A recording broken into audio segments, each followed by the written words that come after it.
had traveled to see him. He asked a simple question: how did they manage to come to New York to attend this conference? He was told they were sponsored by Mwanda. At that time, I was just a lecturer.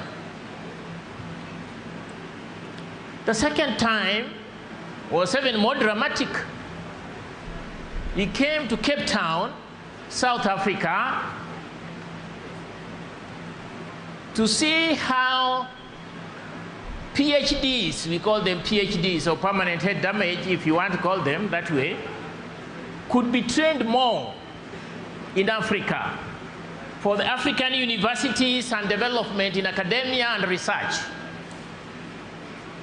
When he arrived, he found me at the door welcoming him. He got a surprise. In what capacity are you here? I told him, a trainer. The following day was even more surprising when he addressed his fellow professors. They were a little confused. They said there was somebody talking about the university so fluently that they thought he was the one. He said no. So he stepped aside and called me and said, "What did you say?" I said, "I just mentioned the University of Nairobi and talked about it." And he said, "Fine. When we go home, call me." So when he called me, he said, "Good, I'm making you the director of the University of Nairobi Institute of Tropical and Infectious Diseases." From nowhere. From there onwards, we shared many things. One of the things we shared was work to excellence. Do only the best. Do only the excellent. Do not accept anything other than excellence. The second thing he said, never mind what people say about your work. Toil and never ask for any reward. Labor and not ask for any rest. For the end of the day, the Lord will tell you, well done. As a mentor, he was a role model. He remains a role model. A mentor never dies. A mentor lives forever. Although Professor Magoha has left us, in our hearts, he has not died. To the family, Dr. and Mrs. Magoha, to my friends, and he used to call me my son, Michael. Friendship, you know, was to the family.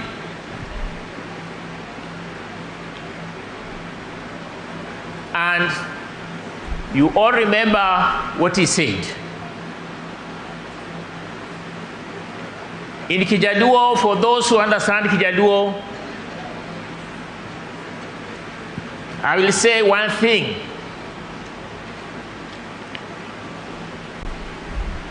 Jaduong motho no wachona higa mokadho wuoda lego katho to ibi iyika.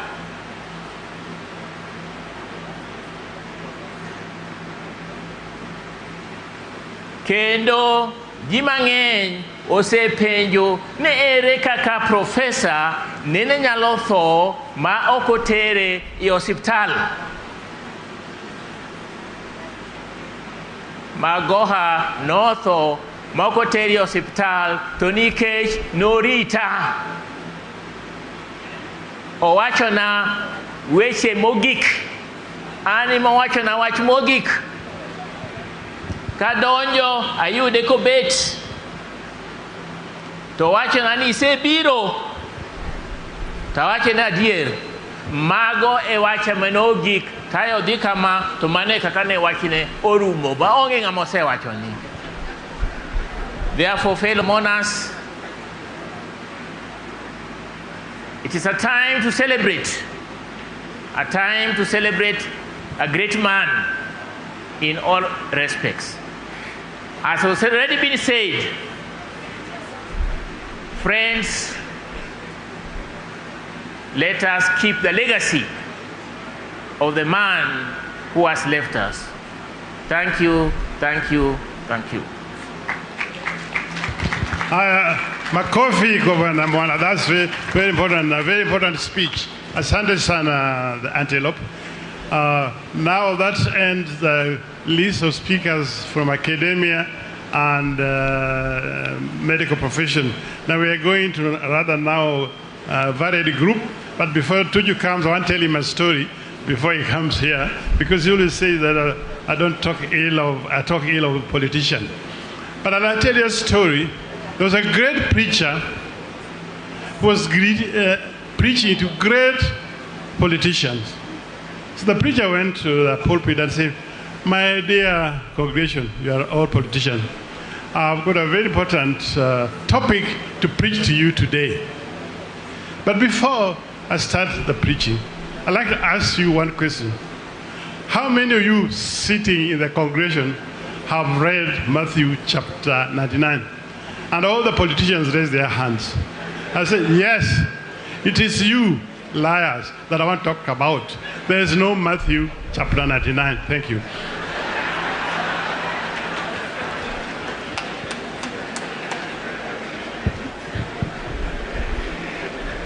I don't know what Dr. Luach has against politicians. From Nairobi, he was making terrible jokes about politicians, and it seems it has continued to game.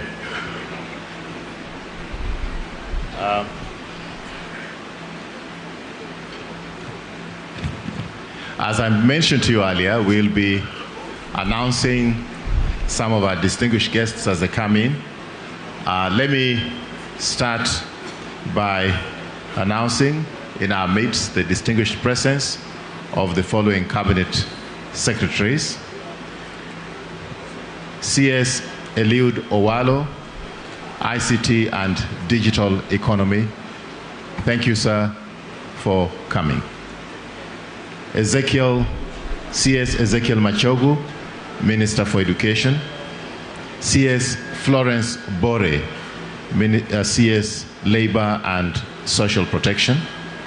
And then we do have some PSs who have arrived. PS Dr. Raymond Omolo, Internal Security and National Administration. PS Dr. Belio Kipsang, if you remember, worked as PS for the late Dr. George Magoha. And PS Dr. Beatrice Inyangala, PS in charge of higher education. Once again, thank you very much for coming. I'd like to announce the presence of former CSS who worked in the same cabinet with Professor Magoha. We have CS Farida Karone, and as soon as any other of them come, we'll announce here.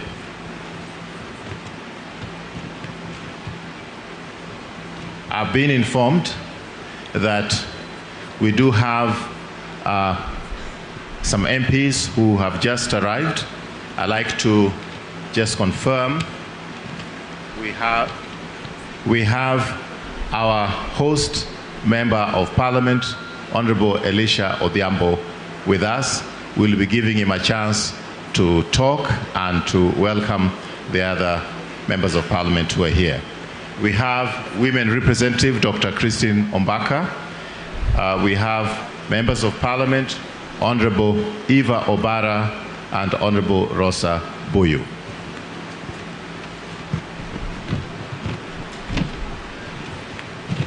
We have former Governor, His Excellency Wycliffe Oparanya, in our midst.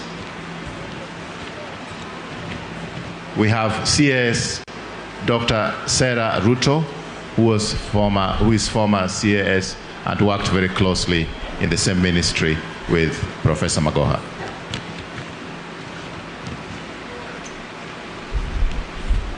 We have many vice chancellors. Please forgive me if I don't mention your name.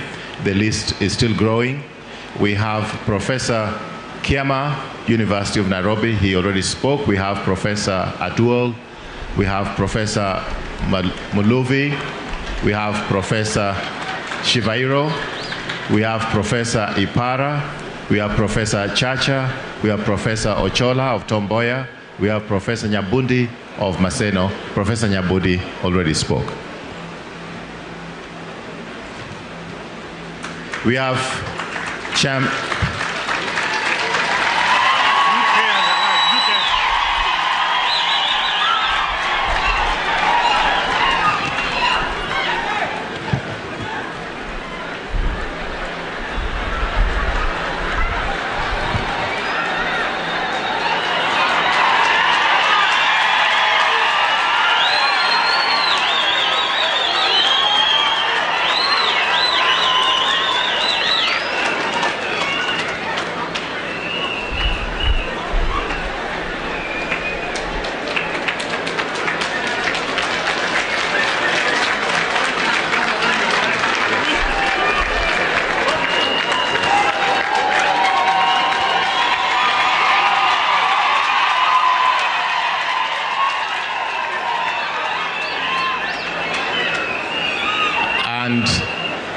for those who may be seated at the back and wonder why the excitement, His Excellency, the 4th President of the Republic of Kenya, President Uhuru Kenyatta is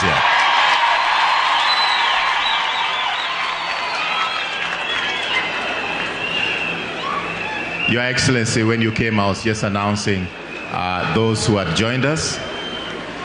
We have various CEOs, Professor Charles Songondo, KICID.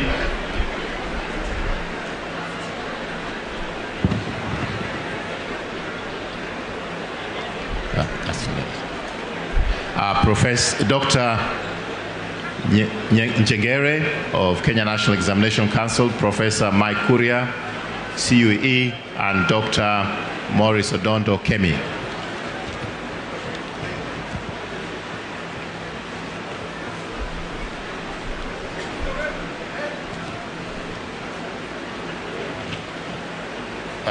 Your Excellency, I was announcing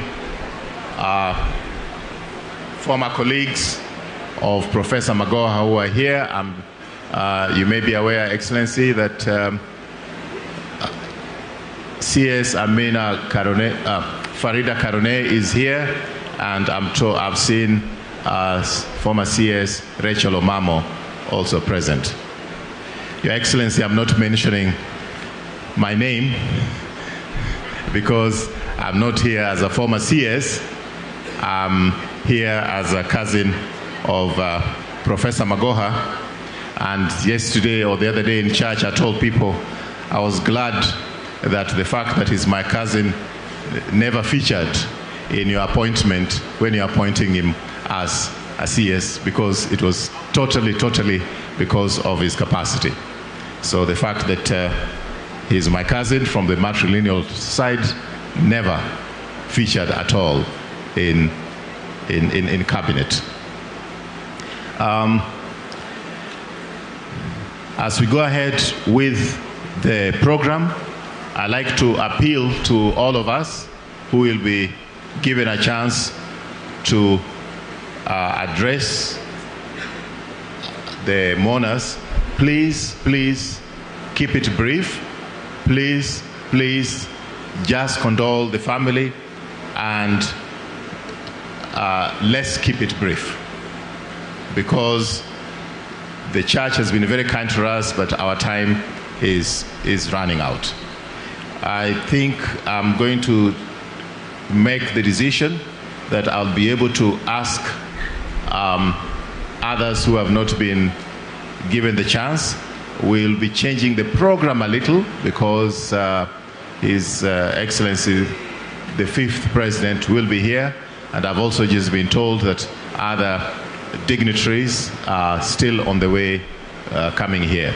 I would like now to ask the choir to give us an interlude of music before we proceed. The choir, please.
Thank you very much. With the permission of the presiding priest for this function, he's given us just a little more time, just a little, very, very little, in order to accommodate the developments. And I'm going to ask the Speaker of Siaya County to come very briefly, please, and introduce the MCAs who are here. After that, I'll ask the Member of Parliament for Game also to come in front and introduce the Members of Parliament. This is with the indulgence of the presiding priest. Thank you.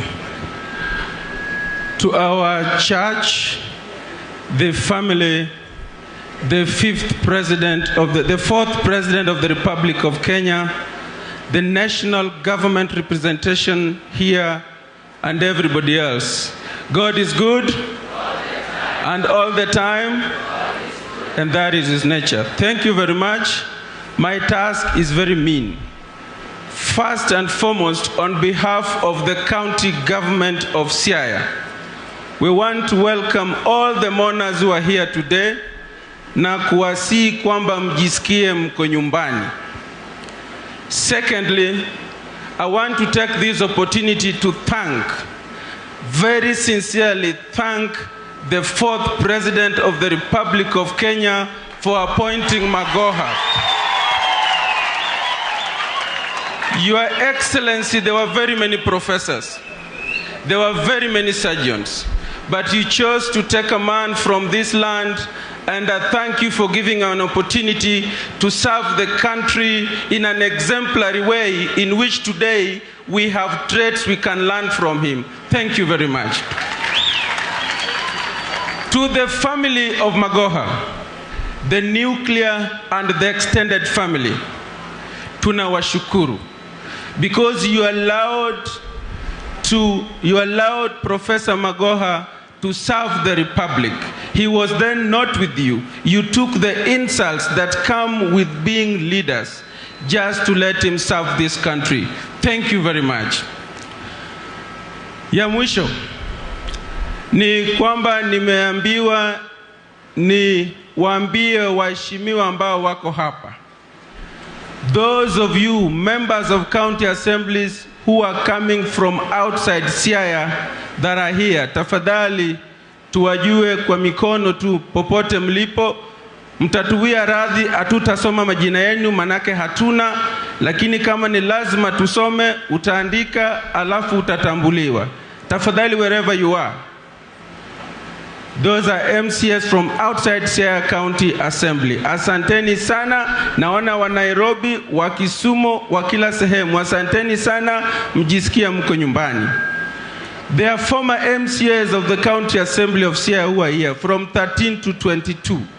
Popote mlipo tafadhali, Mheshimiwa Kawuor Joseph alikuwa mwakilishi wa odi hii.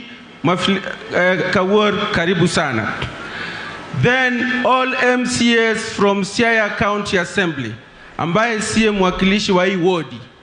All MCAs from Siaya County Assembly, msimame tu ili muwave tuwajue penye mpo. Tafadhali nyinyi nyote, asanteni sana. Silas Madingu nimekuona hapo, Brian nimekuona, Seth nimekuona, Baraka. Haya, nimeona wote pale, kuna Mosmos nimeona. Asanteni sana. Kwa uchache wa muda hatutawapa nafasi. Kuna mwakilishi wa odi hii, Mheshimiwa William Kinyanyi. Songa usimame tu hapa. Si kuongea, kusimama tu. Huyu bwana ana ukaribu mno wa marehemu. Alinielezea kwamba hata ile siku ya kifo cha marehemu walizungumza naye usubuhi. Huyu bwana amewahi kuwa hata naibu wa meya kule Nairobi, wakawa na ukaribu mno na marehemu. Asante na pole sana Mheshimiwa Kawuor. Finally, in his eulogy, it is written that Professor died peacefully in Nairobi Hospital in the company of his family and friends. And we are saying, may Professor rest peacefully in heaven, in the company of the angels and God Almighty. Asanteni. Thank you.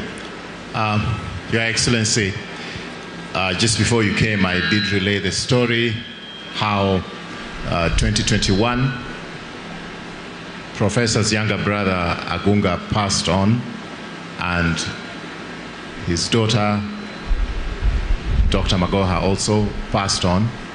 And when we came here, the priest had to do burial of 2 family members.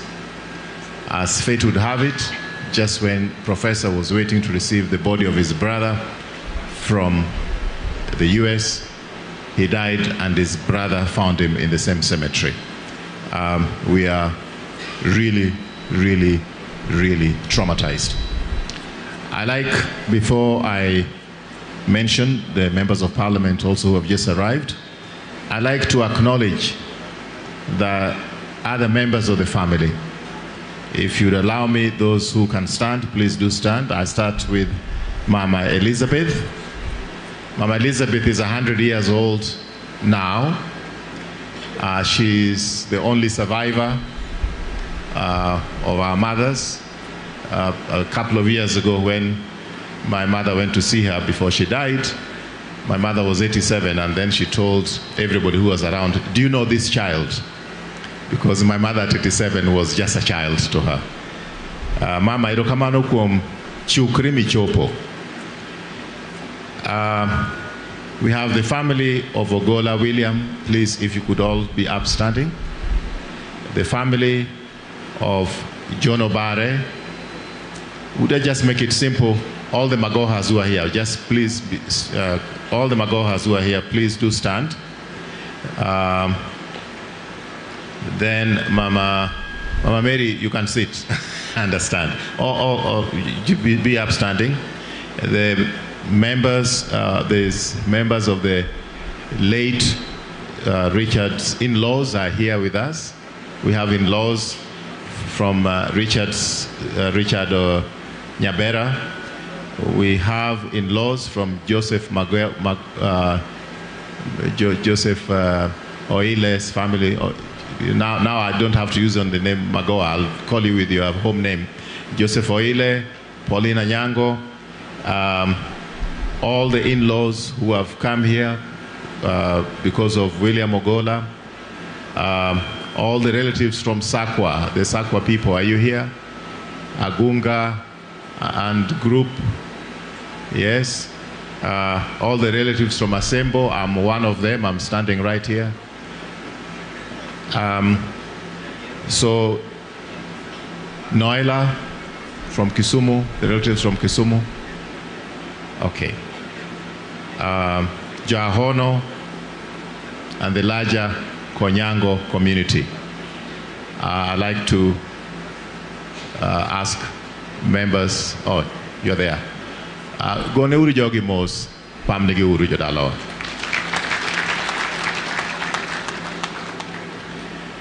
Then I'd like to acknowledge the presence of members of parliament, Honorable Oku Kaunya, Teso North, Honorable Meli Odhiambo Mbita, Honorable Gogo Rangwe, Honorable Martin Owindo Ndiwa, Honorable Dege Nyatike, Honorable Adumo Ward Nyakach, and Honorable Masara Suna West. But I'm actually doing a job which should be done by none other than the Member of Parliament for the area, so that if there's anybody I've not mentioned, may I ask the Member of Parliament for the area, Elisha Odhiambo, to please come and introduce your colleagues.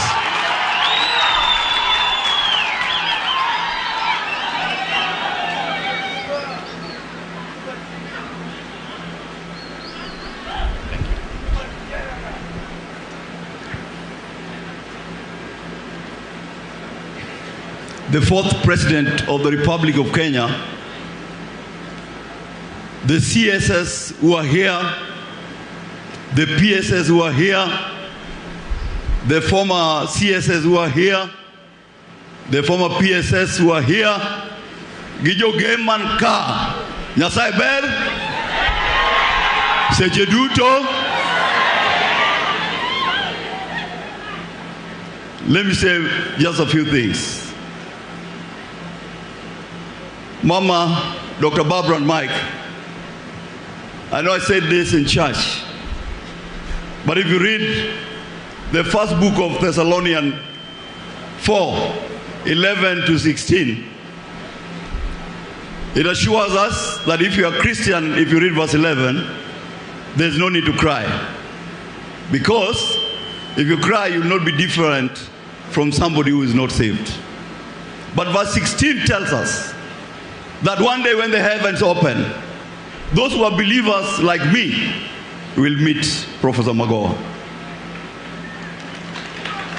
The same Bible assures me, if you read the book of Ezekiel 37, the prophecy of dry bones, to give you the assurance that the believers will rise again. And in that prophecy of dry bones, Ezekiel is given the mystery of life. In his dream, he sees the bones. And he asks God that I can see the bones, but they're not together. He's given authority to command the bones to tie up together. Then he says, yes, the bones have tied up together. There's no flesh. He's given now the authority for the flesh. Then he tells God that yes, the flesh and the bones are together. But there's no Bishop. There's no hewa. Then finally, they finally stand up and they became the people of Israel. If you read that Bible, that even us, when we die, will turn into bones. When Jesus comes, he'll put flesh on us and he'll pump air on us to rise again. What a beautiful story. And if you read verse Revelation 21, I saw a new heaven and a new earth, because the old heaven and the old earth had been folded away. It confirms the principle of resurrection of the dead.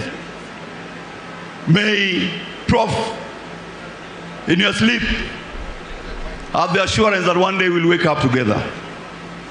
I want to thank you most sincerely for ensuring that Odera Kango Maseno University was brought back here in Yala. I want to thank you most sincerely for having gone personally and you talked to the fourth president and were given a second sub-county. I want to thank you most sincerely. May the good Lord that I believe in, that I worship, take care of you as we wait on our day. Mama, it shall be well. When peace like a river attendeth my way, when sorrows like sea billows roll, whatever thy Lord thou hast it to say, it is well, it is well with my soul. Bwana CS Machogu and CS Owalo, I want to thank you for the support you have given the family and convey to the president that we are grateful for how you have assisted us. Jodalawa, Jogem, Warwa Kwelo Gisironyo, Wako Professor Gisironyo, Nikeji Gemka, Emajio Some Moingo Kunde Duto. Gima Chopgo, I'll just ask my colleagues to stand where they are because you have been acknowledged so that the public can see you. Kindly stand up. Thank you for coming. I'm very grateful. Thank you. Thank you. Thank you, Mheshimiwa. I don't know why you didn't become a priest. You went into politics.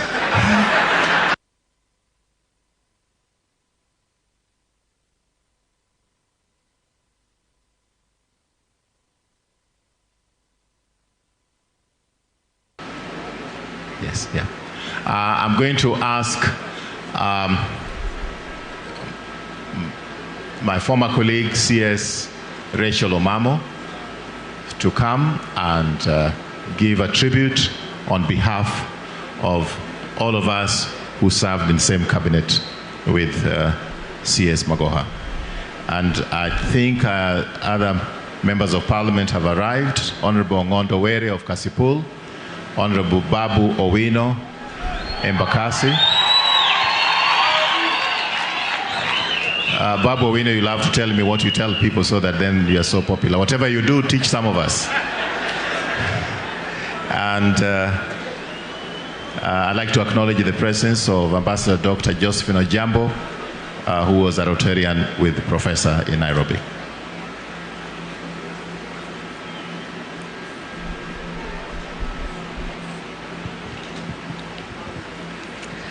Amoso uno kwe. Amoso uno murembe. Anyinga woro mamo. Kawono. Adwa golo. Neno. Osiepwa. Professor George Magoha. First, let me convey to Dr. Barbara Magoha, her wonderful son Michael, and all the Magoha family, our deepest condolences on the passing of Professor Magoha. I also want to thank everyone who has turned out here in large numbers to condole with the family. I thank President Kenyatta. I thank all the governors, the CSs, and everyone else of high office, and everyone else here, all the mourners who have come to stand with this family and to acknowledge what kind of a man Professor Magoha was and will always be. We served with Professor Magoha in cabinet, and he taught us many things. One thing Professor Magoha was, he was obedient, he was diligent, he was hardworking, and mostly he was not afraid. There was nothing, no task that you gave Professor Magoha that he did not feel he could do, that he did not feel that he could surmount. He wasn't a person who was frivolous. Professor Magoha would never engage in idle talk. He would never gossip. He would never waste time. He often told us that he did not want to stay in the office. And what he wanted to do was to be out there in the field, engaging with teachers, engaging with students, and seeing transformation in that sector through his own eyes. We received news of the loss of Professor Magoha with great sadness, with great shock, because he seemed so strong, so forceful, so convicted. It is important that when a man of this stature, a man who holds such deep values, that we who remain behind emulate him and learn from his efforts, learn from his work. Professor gave everything he had, every ounce of energy, every ounce of intellect to discharge his duties as the minister, the CS of Education. I don't think that he could have done much more. He leaves a strong legacy and shows us what service is. He shows us what it means to be selfless. He shows us what it means to be dutiful. And therefore we pray that the Lord will comfort his family, will hold them up, and will fill that huge gap that has been left behind. And as a cabinet, we pray in the words of the old Irish benediction and pray that as Professor begins his journey to paradise, that the road will rise up to meet him, and that the wind will always be at his back, and that the sun will shine warmly upon his face, and that the rain will fall softly upon his field, and that until we meet again, that the Lord will hold him in the palm of his hand. Rest in peace, Professor. We are proud of you, and we are so honored to have known you. Thank you.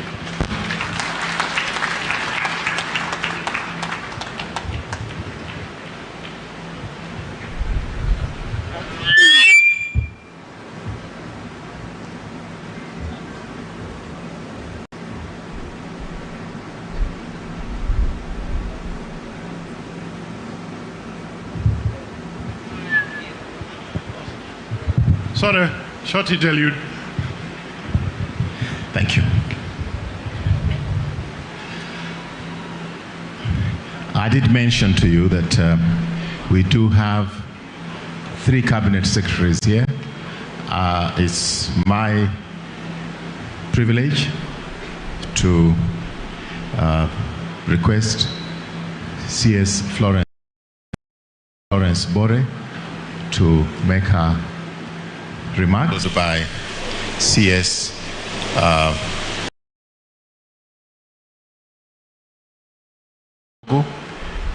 the current CS.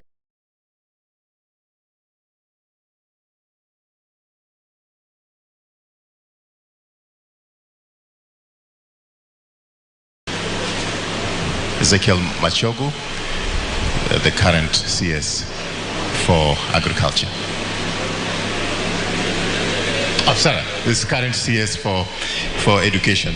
I didn't sleep very well last night.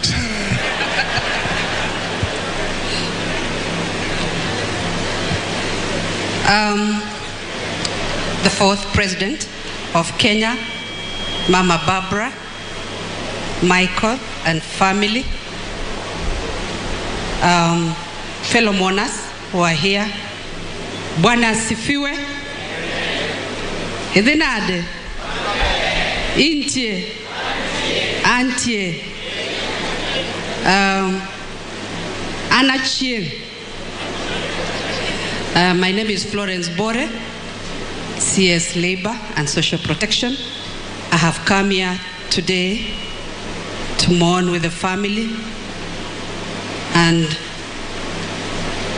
to really say we've lost a leader. I was able to see Professor at a close range when His Excellency the President, William Ruto, invited the outgoing cabinet to have lunch with the new cabinet. He was very humble, and he was able to make it for that lunch. And when we went through that lunch, President Ruto confided on the outgoing team that they were welcome, even for national functions that would have, that the outgoing cabinet would be welcomed. He looked so excited about that. And I think he was ready to give back to the society even after leaving cabinet. I want to say, Professor, we've learned a lot. I'm hoping he wrote a book, and if he didn't, maybe Mama, you can write a lot about him. We didn't see that in his public life. He was a very serious man. But I'm happy when I saw you, I was like, Professor had a taste. He had a beautiful wife he knew, and he brought a wife all the way from Nigeria. And, you know, we've seen that part of him during this period. And I want to say, Pole sana for the loss. We are with you, and may God give you strength. And I'll only give you a word from the book of the Bible, Joshua 1:9, that may He give you strength, encourage you, even during this period. Mungu wabariki sana sana. Thank you. Could I give...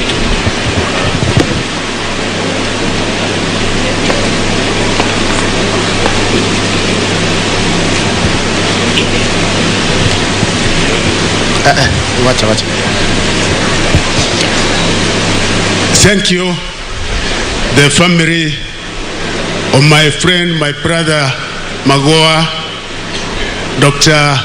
Barbara Magoha, Michael Magoha, the entire nuclear and extended family, Your Excellency the fourth former President of the Republic of Kenya, the members of Parliament present, my colleagues from Cabinet. I'm here this day when on the 24th of January at around 6 we received the sad news of the demise of Professor Magoha.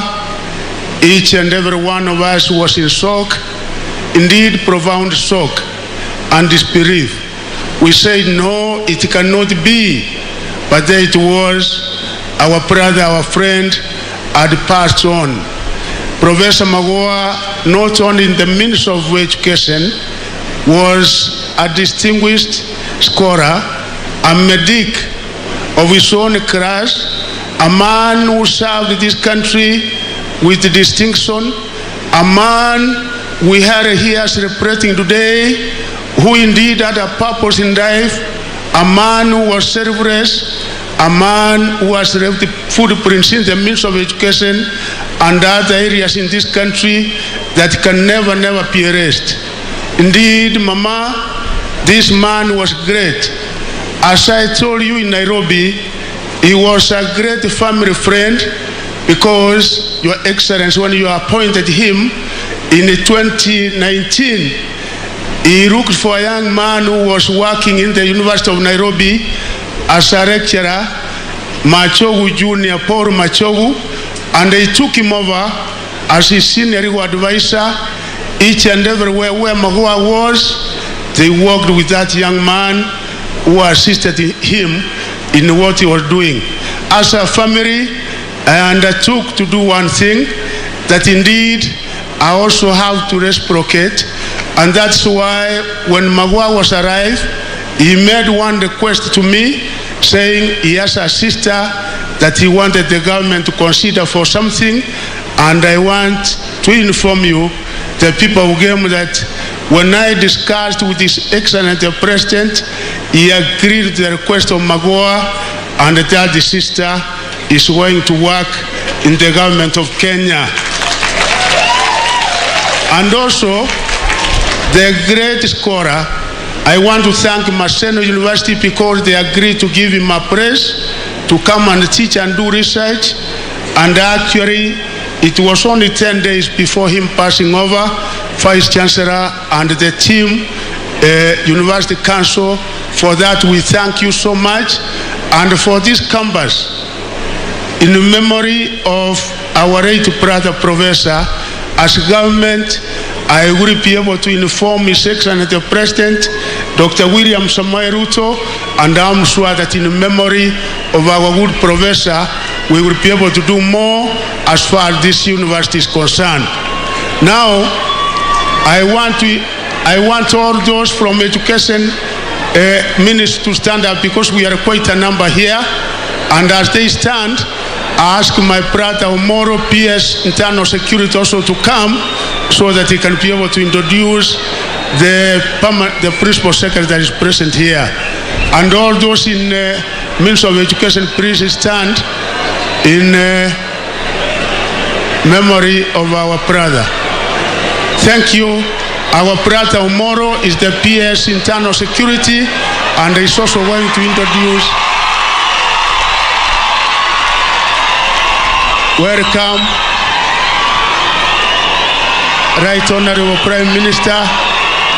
Welcome. So, yeah.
Asante sana.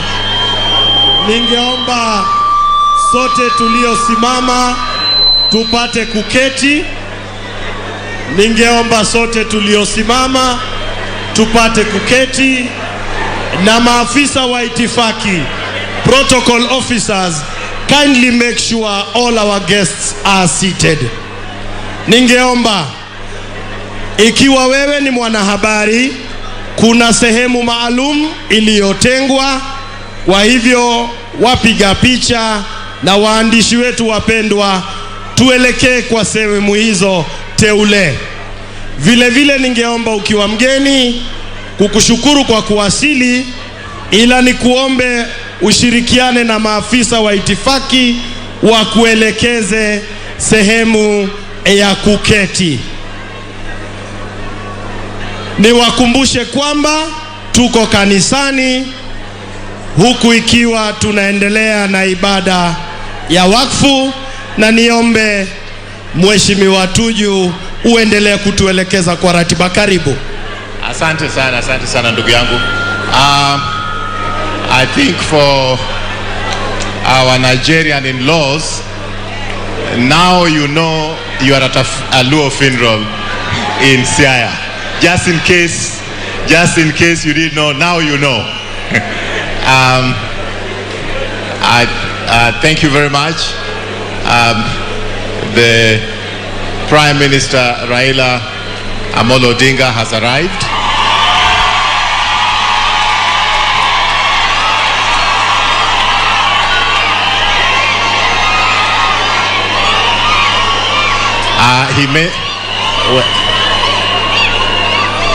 When I talked with him on phone yesterday, he told me he'll be coming, but he did not tell me the style with which he will come. So he's come, and there's been a lot of excitement. So let me just ask everyone to get back to your seats, and we continue with the program. The person who is to speak next is Dr. Raymond Omolo, PS in the Office of the President. He had been invited to introduce the permanent secretaries who are in our midst. Thank you very much, PS. Thank you, Mheshimiwa Tuju. to the family of the late Professor Dr. Barbara, Michael, and the extended family, to the clergy, to the fourth president, and all elected leaders present and fellow mourners. Amoso ujo thura no ya ureuru. O ya ureuru kendo. Kawuono wabiro iko professor. Mara chuok. Adwani I introduce principal secretaries mobiro kod wako professor. Kindly may you allow me to introduce the PS in charge of basic education, Dr. Belio Kipsang. Just wave. And then there is the PS in charge of higher education, Dr. Beatrice Inyangala. One word to the family: it's never an easy thing to lose a loved one.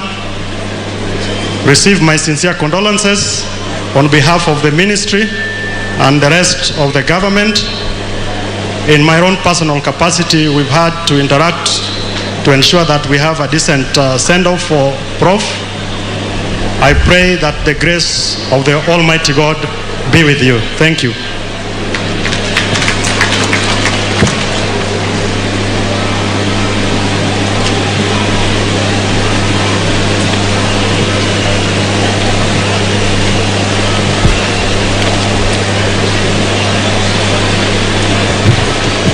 I think we may have a little musical interlude while we are sorting out a few things and waiting for Raphael. Choir or DJ, weka kitu kidogo.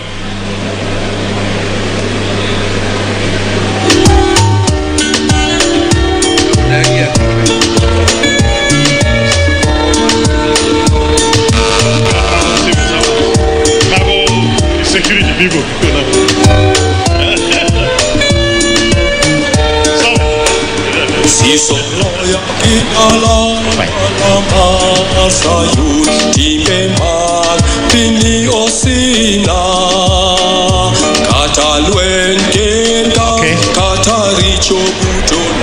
Thank you. Kaka na wachunu ni liel wanyalo bedo gi program to nyaka wad just program kalure giwelo mawayudo.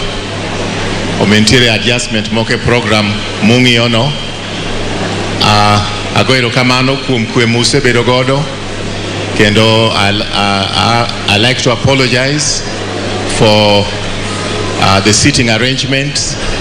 We tried our best, but it is not every day that as a family we have to organize something as big as this. So if there are any shortcomings, please forgive us. It's not because we slighted you, our guest. No, it's just because it was tough for us to organize a big thing like this from Nairobi to here at home and so forth. So I know that there's been a little bit of challenges with respect to the seating arrangements, especially for the VIPs. I'm going to ask, after consultation, that we'll have the eldest in the family now, who is John Obare, to come and make his remarks, and that will be followed by our in-law from Nigeria, who will come and make his remarks, and then we'll proceed from there. Thank you.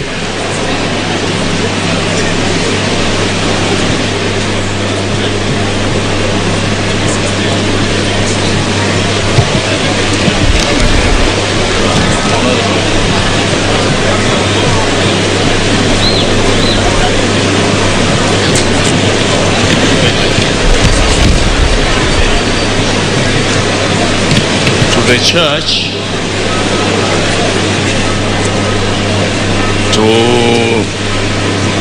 our beloved guests, all visitors from Nigeria,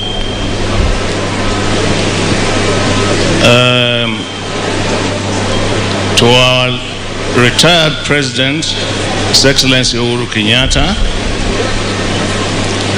to my dear sister-in-law, Odi, that is her nickname, but she's called Barbara. I know you know that I'm the one who came to represent East Africa when kanewa UI tulifuruta wewe tukaleta wewe pande hii. So I represented the East Africa community. To all the guests, young and small, big and what, to my aunt Elizabeth, who is the second follower of my mother, who is now 100 years old,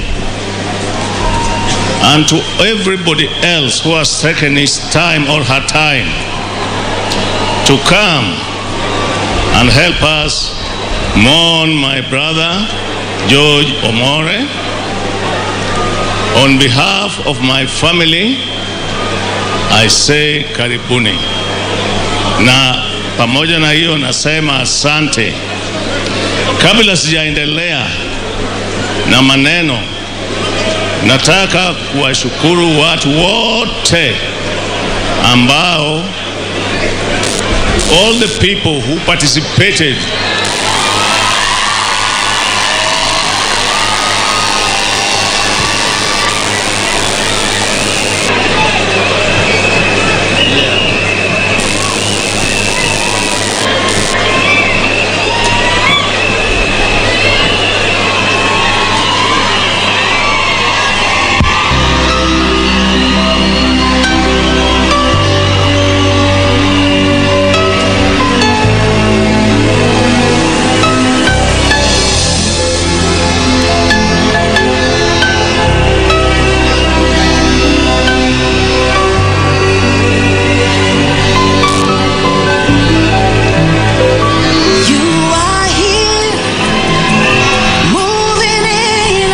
Asante sana DJ.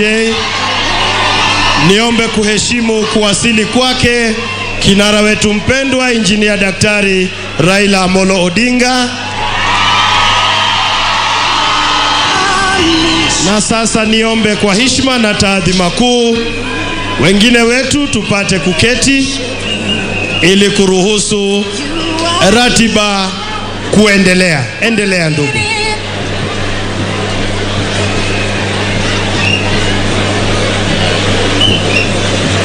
I was in the middle of my speech when Raila Amolo Odinga, the former Prime Minister, and my friend came in. My greetings to you, Woodmun Bondo. I will now give a very brief speech on behalf of the Magoha family. As brief as the tail of a pig. Annus mirabilis. There have been many scholars here who know what annus mirabilis means. When the Queen had a problem with Prince Diana and Prince Charles, she sounded it by saying annus mirabilis. Translated means a very bad year. So we the Magoha family have had our annus mirabilis, but since we believe in God, we thank God for giving us our brother and for the life he lived. So in short celebration, we are celebrating his life, not mourning. Because even if we mourn until all the tears fill the ocean, we shall not bring him back. Who am I to pay tribute to Magoha? And you people have done it.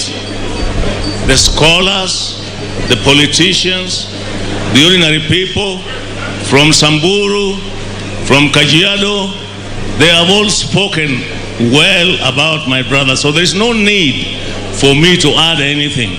If I have to give myself 10 marks, I will only give myself that marks because I stayed with him during his primary education until his secondary education, and I also helped him to bring his beautiful wife, who is now his widow.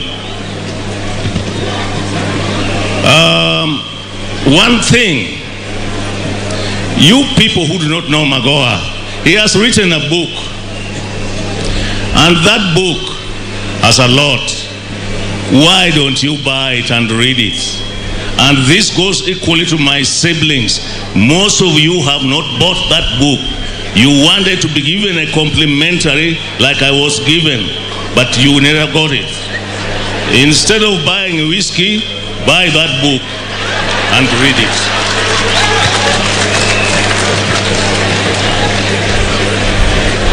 Just before he died, as has been mentioned here by Raphael, we were engaged in preparing the burial of his follower, Professor Richard Alexander Nyabera.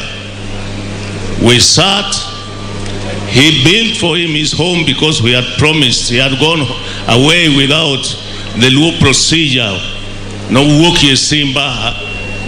So he went without establishing a home. So we had to establish one for him. Now George spent a lot of money doing that. But on the week before he died, we sat in my house, relatives only, and we agreed that we should give a contribution, a token contribution towards bringing the body back, not for the house. And I, as the eldest, I was challenged.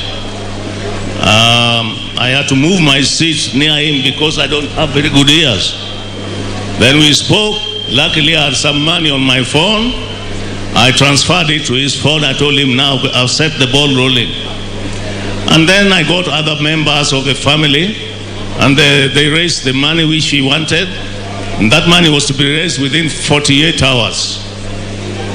That is the last thing that he did publicly with me. We had our lunch, and he went away. That was on a Friday, Saturday. On Tuesday, I rang him. And I asked him, when exactly is the body arriving so that we can meet it?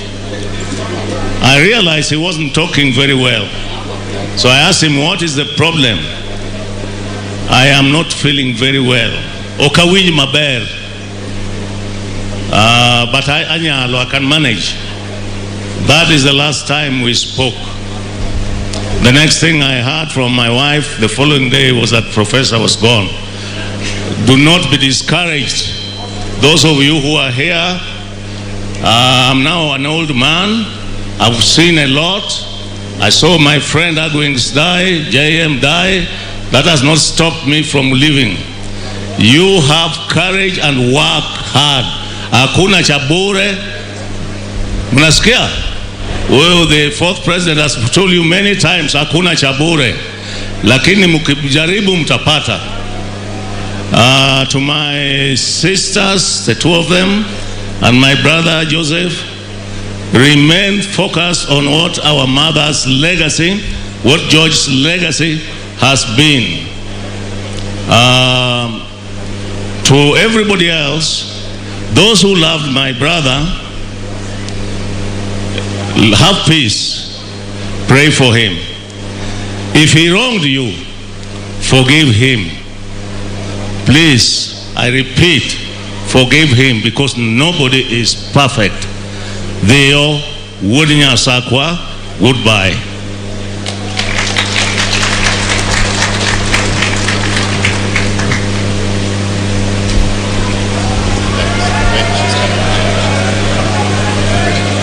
Thank you very much. Thank you very much, my brother Obare. That was very well spoken.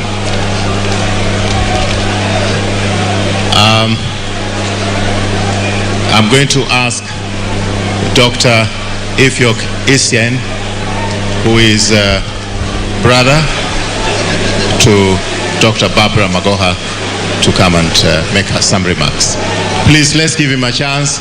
Yodala wa mantil o kokanyo wakwayu mondo uye mondo ulinge matin mondo welo mwa maboyo gi utie kwach.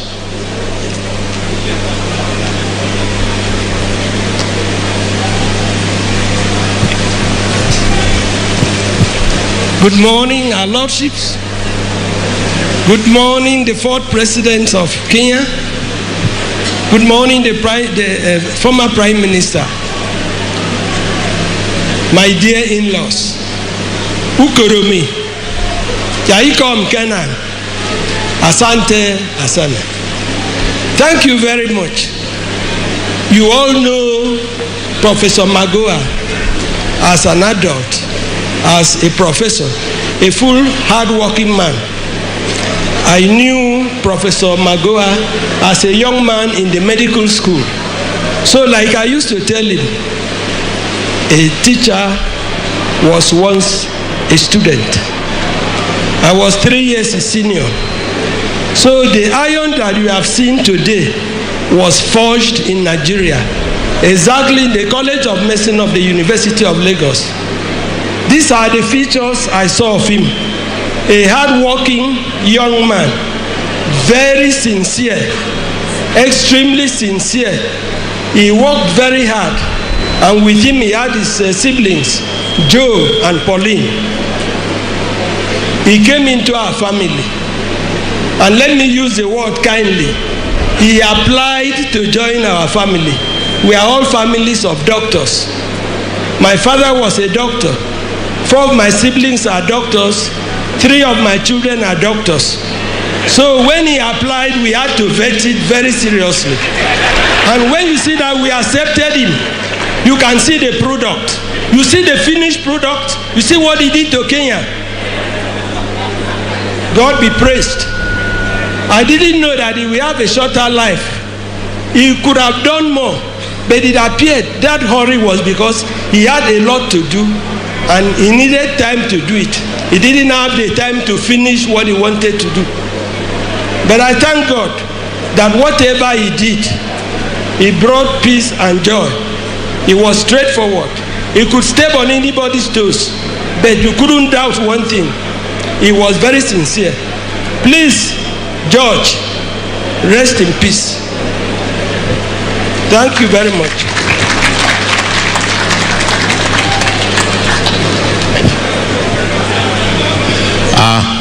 Thank you very much. We are almost reaching the end. Presiding priest, I like to just make a small explanation.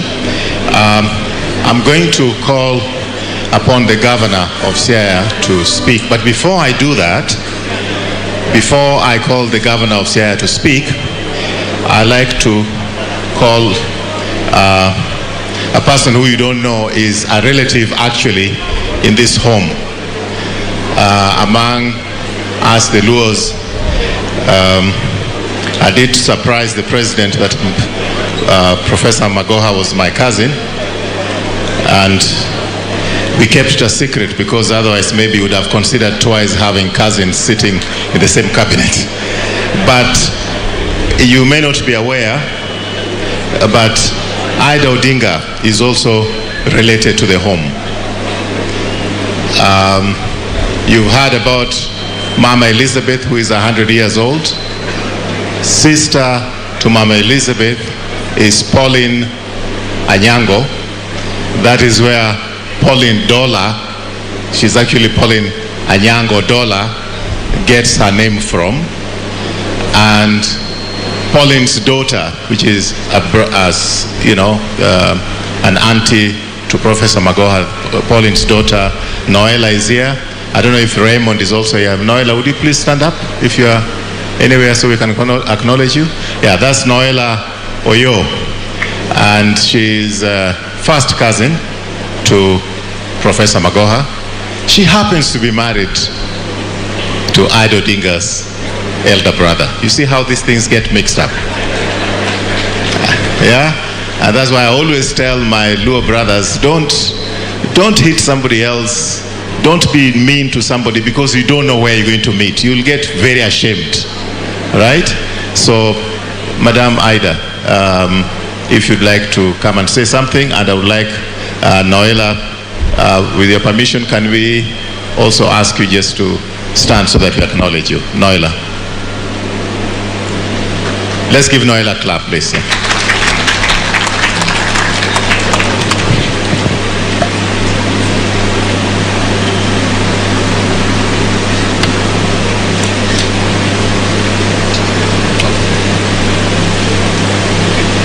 to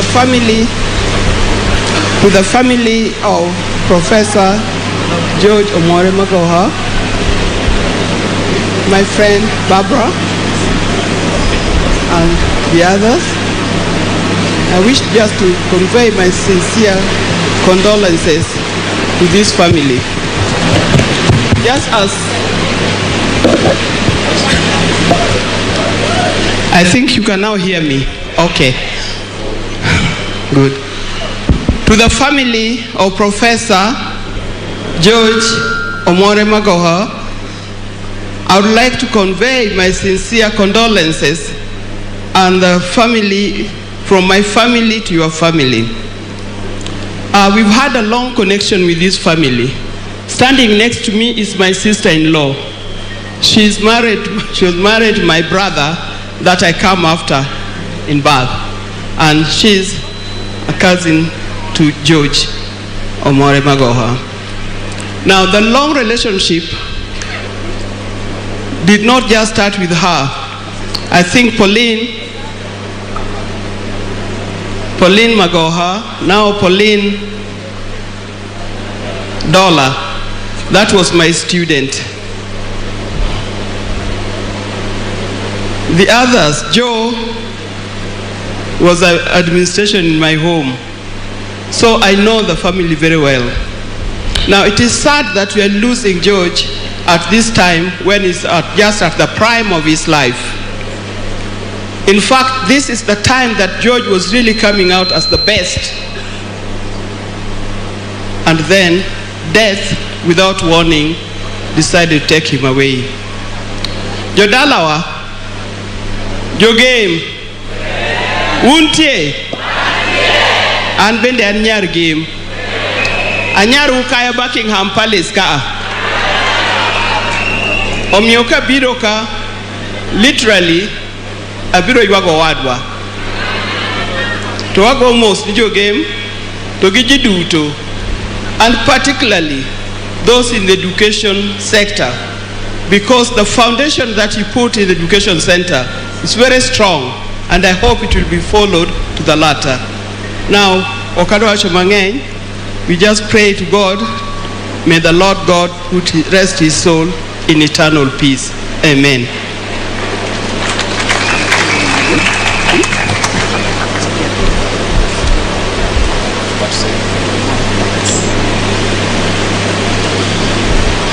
Thank you very much.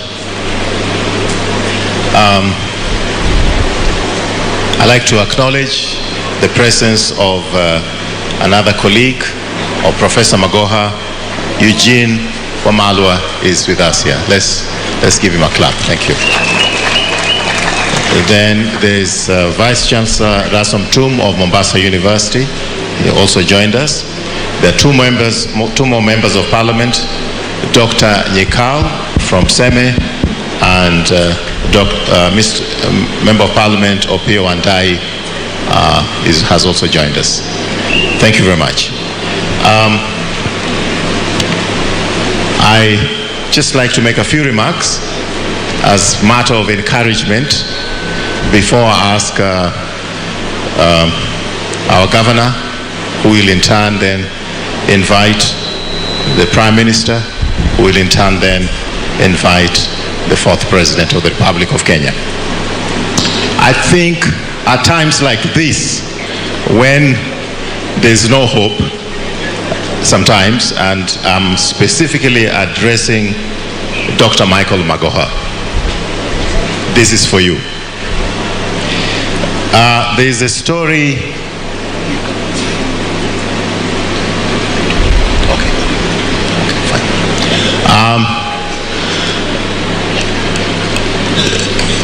Some years ago, there was a little girl who lost both parents, and she was about 6 years old, and his uncle, a teacher,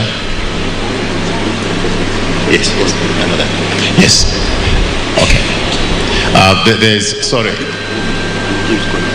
I'm told there's Adipo Kwame and James Koyo, and just as a matter of protocol, we'll have Governor of Siaya speak. After that will be Honorable C.S. Owalo, who will read this President's speech.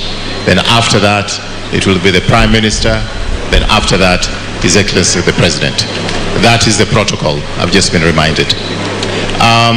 This I want to tell my son. There was a girl who was an orphan at age 6, and her situation was completely hopeless. Mother had passed on during the childbirth of our follower during those days, and the father died shortly after for reasons not known. And she was a 6-year-old girl, and her uncle, Alphonse Ndege, found her walking in the village naked like an animal.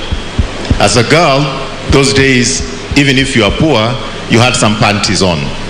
But this girl was walking naked like an animal. The uncle removed his vest, put the vest on this girl, and brought that girl to the Magoha home. And that girl, no father, no mother, 6 years old, no dress, just a vest which had been lent by her uncle. And Mama Sarah made for her her first dress, because Mama Sarah knew how to sew clothes. Mama Sarah is Professor Magoha's mother. She brought up that girl, made for her clothes, gave her shelter. That girl later on got married, and out of that very desperate situation, I'm the son of that girl.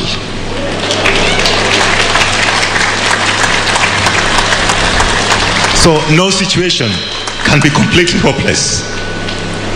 So you lost your dad, it is painful, but you can't give up hope.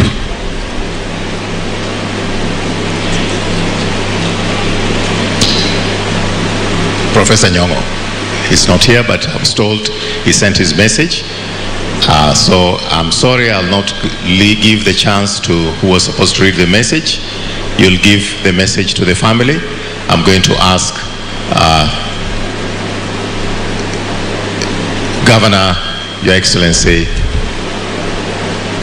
James Orengo to come and make your remarks. Then I'll invite the CS ICT, Mr. Walo. Thank you.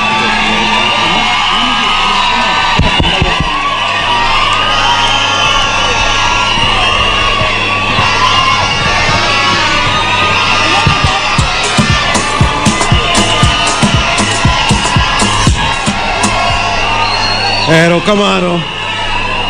Thank you to the clergy who are presiding over this important occasion for our community, because this is the last day of a great son of Siaya, Professor Magoha. To Dr. Barbara Magoha, Dr. Michael Magoha, to the 4th President of the Republic of Kenya, Uhuru Kenyatta.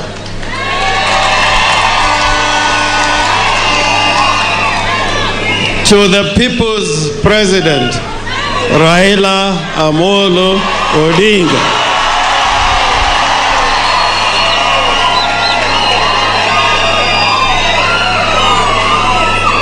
Nemin Pin, Manya Game, Min Pin, Manya Game, Dr. Ida Odinga.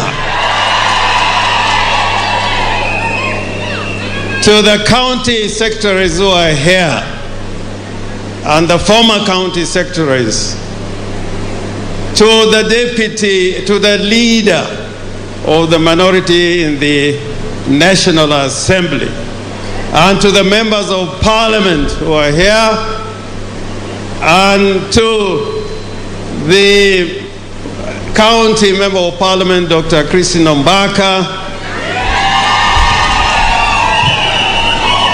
Governor Emeritus of the great county of Kakamega, Wycliffe Ambesa Oparanya,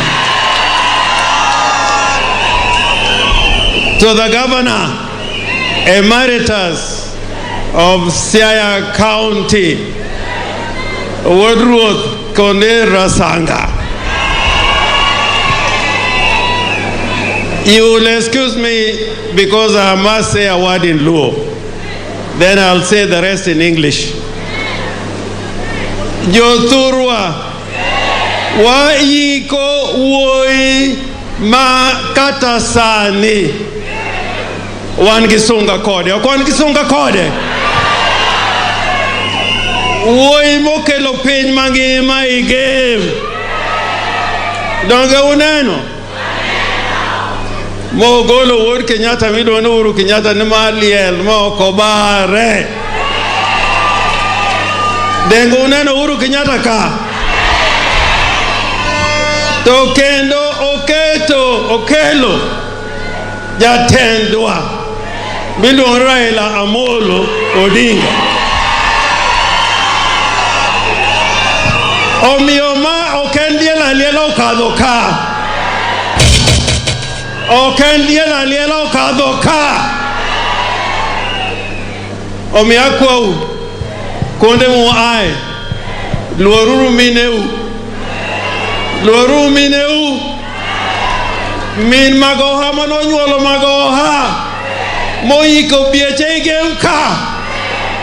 Emomiyo Magoha koro waduoko kama min mare bene wikie. Emomiyo wacho ni od meru kata chwer. Od meru kata chwer. Od meru kata chwer. Ten odu. Mane odu. Be unjo gima kelo no. Joge unjo gima kelo no. Game kae. Game onyuolo thuondi. Game onyuolo thuondi. Game ka edag somo. Wateru nyithindo somo mondo wanyuol Magoha moro. Magoha ko anono owenwa daktari bende mabiro chiedhowa. Game onyuolo kil manokwongo e Kenya mangima miluongo nangi Agwenge Kodhek. To profese kopo ni bolo kidika to dipo kigo wi profesa. Omiyo game ka ki ng'ato wuondi ni nyalo wite kidi ka ji riek motamre gi nono. Mar ariyo, jothurwa akwa nyaka wabed gi chiemo. Nyaka wabed gi chiemo e miechwa. Jaluo chon ne wacho no ka chiem dala u. Nika jaluo na en gi chiemo. Jaluo na en gi chiemo. Omiyo adwaro an kaka ne umiya teko na bed gavana ma Siaya. Adwaro ni kwa luo tim profesa mane jachieth kendo scholar. Wabed gi chiemo e dala. Maka welo biro kako biro ni to an gi chiemo ma omiyogi. Emomiyo sama koth dwa chwe ni koluwore gi teko ma Raila Amolo Odinga omiya, wakelo tingni e Siaya kendo tingni osedonjo e game.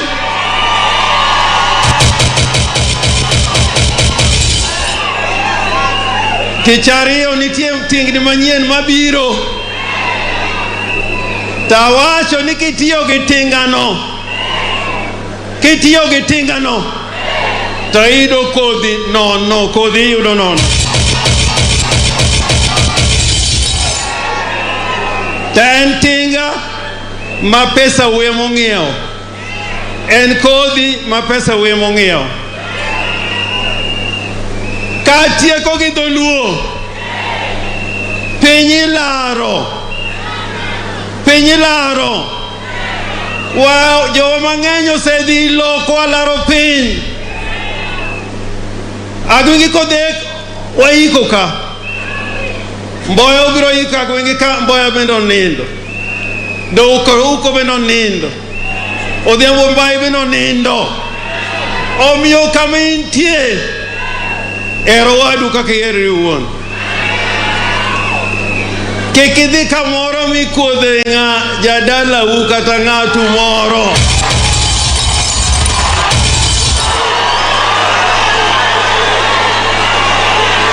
Mana wacho.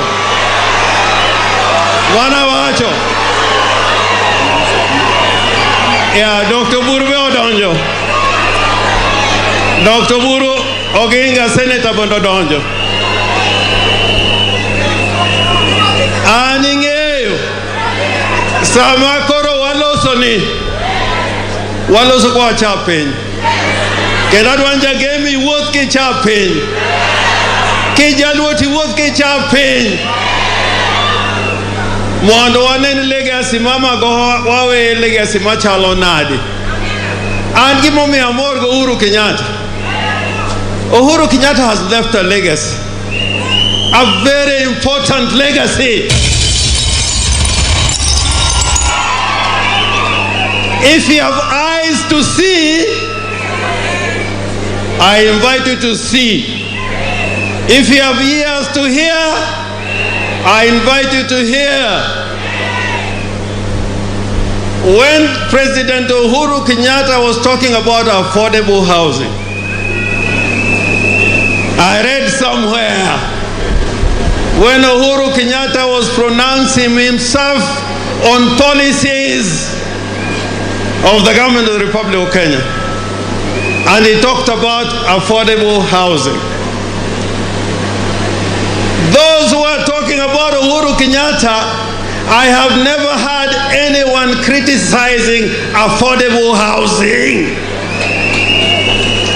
And affordable housing is also coming to Siaya. It's coming because that's a policy that is engraved in the constitution and in the law and in the budget of the land. And therefore I ask you, as the people of Game and the people of Nyanza, we must live in this land called Kenya, knowing that we are citizens of Kenya, that are taxpayers and are ready to play their part in the development of the Republic of Kenya. And therefore, in that regard, let us not kill what those who founded this nation, those who founded this nation. I'm afraid the way we are going, we may even kill multi-party. We may even kill multi-party. But that is a subject for another day. So, ana wachoni waikre ni tich kendo Kenya en piny moriwo ji duto te. Nobody is above the law. Nobody is under the law. We are all equal before the Lord as we are equal before the Creator. And this conversation we must continue. Therefore, I'll conclude by saying, Dr. Barbara, you came to this village coming from many miles. Let Africa not have any walls. We just want bridges. Nigerians are our brothers. Ugandans are our brothers. And we only pray for peace in our neighborhood and in our land. Gimago mawacho, mabeyo modonyo ni te kao. Tomo kiero to wachini. Give me this opportunity now to call upon. Yes, wait. Once again. Yeah, before I call the next speaker, I want the leader of the minority, Honorable Pio Wandai, to come here.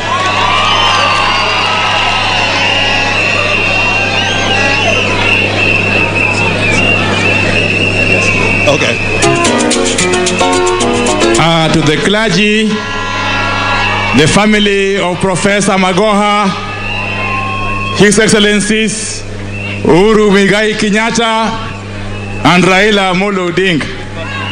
Fellow mourners, I'm here to join you in sending off this distinguished son of Kenya, who has indeed left great legacy that all of us are going to be proud of. It's also an occasion for us to undertake an introspection as Kenyans. That is it possible for us to continue with the good work that Magoha was doing? Or can we use this occasion to sue for unity of the country? Or can we use this occasion to reflect upon the deeds that all of us have been known for? The challenge is upon us.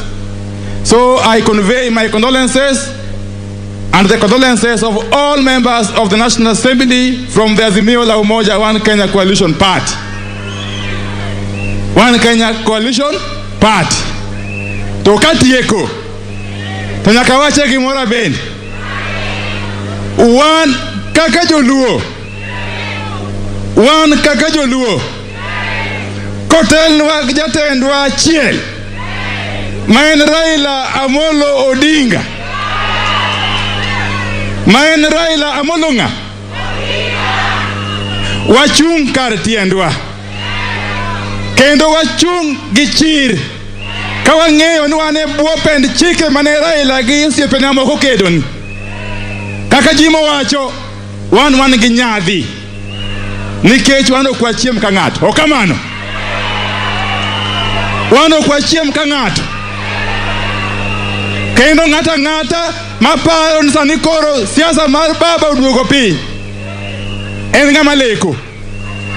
En ng'ama leko. Okamano. One solidly behind baba. Kamonyiso wan wachome temo wadhiye. Konyiso wan left, right, about turn. Nyasaye madugwedhi urukamana ahinya. Erokamano intellectual kora duoko microphone ni master of ceremonies osiepwa Rafael Tuju. Erokamano. Thank you very much. Thank you very much.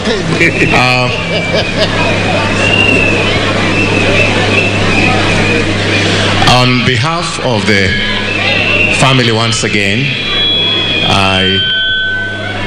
I take this moment to invite CS Owalo to come and read the message of condolence from His Excellency President William Ruto. Thank you very much, CS, for coming, and we appreciate your presence here. And by the same token, I know there's going to be a vote of thanks, but we want to acknowledge the assistance that we have received from the government of Kenya. We also want to acknowledge the assistance that we received from the Prime Minister, and we want to acknowledge the assistance and kind support also we received from His Excellency, the 4th President, and all the support that we have received from current cabinet secretaries and former cabinet secretaries. Thank you, sir.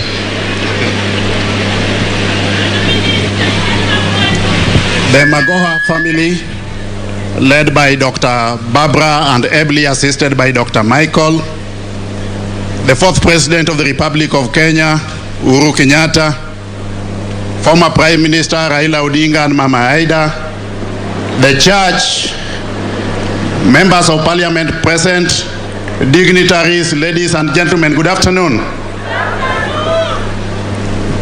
Indeed, I've known this family for close to 30 years. When I was doing my A-level studies at St. Mary's Yala here, where I was also a head student, I came to know the late Justice Masime. And by extension in the process, I also came to know the Magoha family. Mzee John Obare, who was speaking here, was a very close friend to a distinguished son of game by the name S.M. Owino Gere, who was then one of the most accomplished lawyers in this country.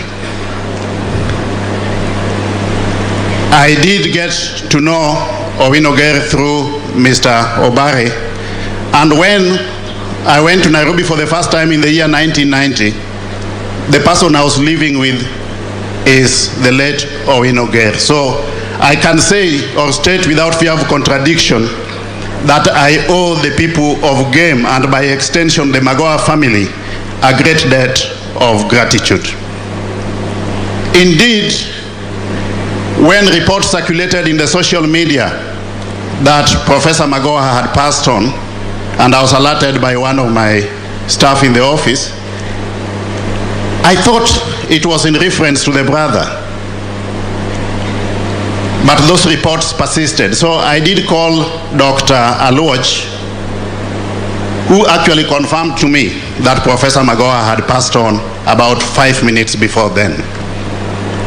Subsequently, I sent a text message to President William Ruto, who was out of the country, to alert him of Professor Magoha's death. And indeed, he called me back within a couple of minutes to confirm whether it was true that Professor Magoha had actually passed on, because it was barely 2 weeks when we were with him at State House.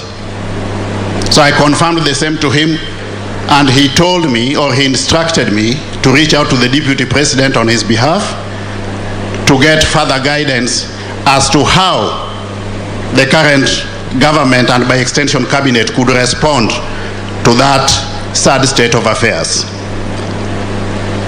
I was instructed by the Deputy President then to reach out to the family so that we could collectively become part and parcel of the preparations of that sad journey.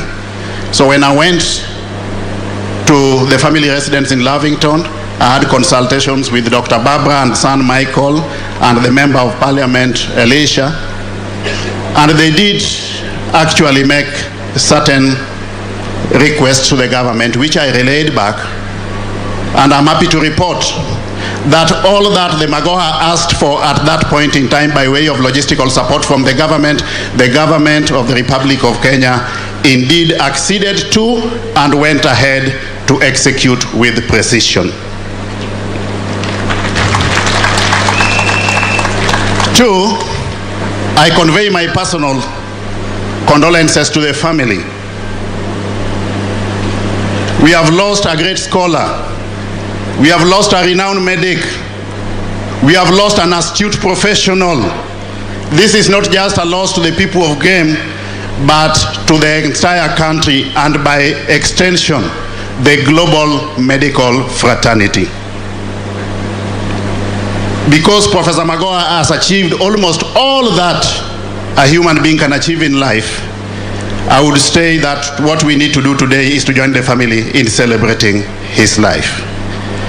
May I now, ladies and gentlemen, with permission from the congregation, take the distinguished honor and privilege to read the message of condolences from Dr. William Samoei Ruto, President of the Republic of Kenya. And I proceed.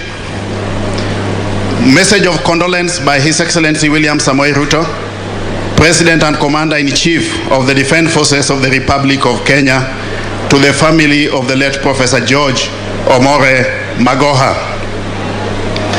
To Dr. Barbara Magoha, your son Dr. Michael Magoha, the extended Magoha family, and to the entire community of Umira village and Nyamninia, to the wider Nyanza family, and to the people of Kenya who are touched at a personal level by the reason we are here today.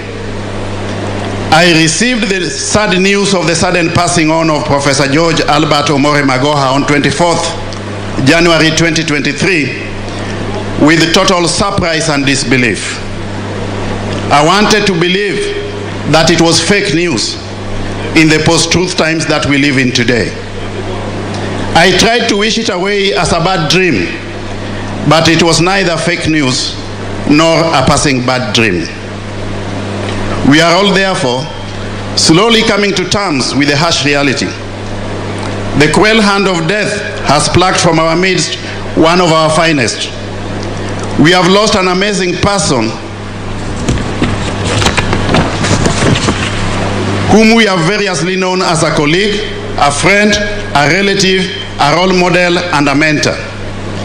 Accordingly, we join the Magoha family here today for the final send-off. We have come here to bid farewell to a fallen national hero. Our departed friend has been the kingpin of this family and an icon for the rest of us. It is most difficult season for the family and friends, ladies and gentlemen, and I join myself with the Magoha family in your mourning. Poleni sana. I have had the privilege to know Professor Magoha from very close. Among other things, I served with him in the last cabinet. He was also the Vice Chancellor of the University of Nairobi when I was the Minister for Higher Education. And our paths have also met in many other edifying places and ways. In all these, he leaves me with fond memories. I have known Professor Magoha as a most fascinating patriot who loved his country and enjoyed serving it. Professor Magoha loved doing his work. He had no half measures. He put his whole heart and his whole being into everything that he did. And he believed in whatever he did. If he did not believe in it, he did not even begin doing it, ladies and gentlemen. The patriot occupied large space everywhere he went. Those who got to know him well will remember him as the one man who believed in the possibility of a perfect universe. But Professor Magoha did not just believe that a perfect universe was possible. He spent his entire life and energy working towards the realization of this perfect universe. He will be remembered as a spirited go-getter. This focused gentleman did his utmost to rally teams around beliefs and causes. He set out to lead them to achieve the goals, and in the process, Professor Magoha turned out to be an astute administrator and institutional leader. He was an outstanding surgeon and a professional role model. As a scholar, he researched and published widely. He was faithful to the academic credo of his times, publish or perish. As a visionary scholar and leader, his towering dreams have been immortalized in his numerous research papers and in the iconic varsity towers at the University of Nairobi, which he believed was the only university in Kenya. He dedicated 12 duty as cabinet secretary, saw him set out to keep our children in school. He roamed in the villages in the countryside, looking for dropout children and returning them to the classroom. He visited individual homes in the slums and informal settlements to find out why children were not in school. He was at his happiest whenever he tracked down one child and returned them to school. Professor Magoha loved order, industry, and results. Once his eyes were fixed on the final prize, nothing could sway or discourage him. He was especially impatient with laziness and irresponsibility. He could not entertain mediocrity. He would speak plainly when taking to task the lazy and the irresponsible. He especially had no time for avoidable slowness of mind. He did not hesitate to call out the culprits in plain language. I will always remember Professor Magoha as a thought leader, an energetic worker, a frank man who did not know how to mince his words. I will recall him as a compassionate colleague who stood with those around him in difficult times, and as a conciliator who believed in dialogue as the best intervention in cases of conflict. I will remember his focus, great sense of humor, and his attention to sense of occasion too. Such is the kind of person we have come to pay our last respects to, fellow Kenyans. A man who grew to be bigger than the family space could hold, nor could this village hold. Nyanza could not hold him. The game could not hold him, and indeed Kenya could not hold him, and Kenya didn't. Magoha was a citizen of Africa and the entire world. He now belongs to the ages and rests with the sages. We who believe in resurrection and eternity know that he has moved on to everlasting consciousness.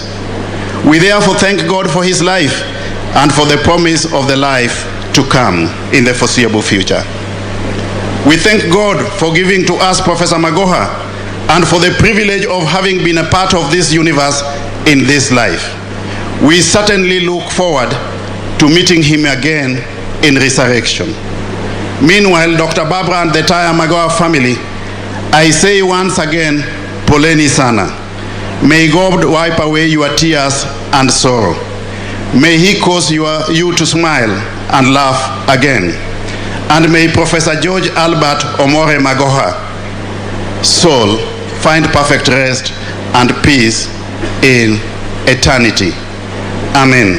Dated this 11th day of February, the year 2023, William Samoei Ruto, President and Commander-in-Chief of the Defense Forces of the Republic of Kenya. Thank you very much.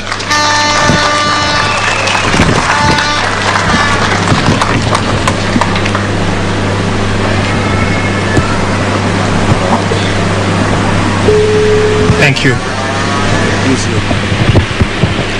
Thank you, Waziri Owalo, Eliud Owalo. Thank you. In our program now, we're almost coming to an end. It's my privilege and honor to invite President Uhuru will not believe this. I'll invite my uncle, Prime Minister Raila Odinga.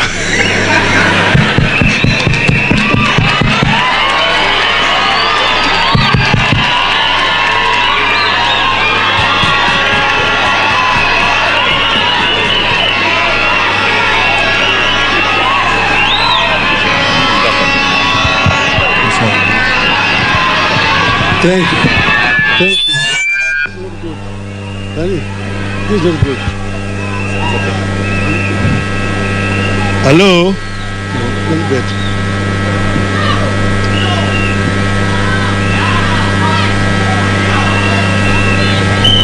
Mama Barbara Magoha, my brother President Uhuru Kenyatta, the clergy, fellow monarchs, hamjambo. We've come to pay tribute and farewell to a great Kenyan. And I want to say without fear of contradiction that right inside that coffin lies a great man. We've come because of the tragedy that has befallen us. Shakespeare said in Julius Caesar that cowards die many times before their death, but the brave do not taste of death but once. So let it be with George.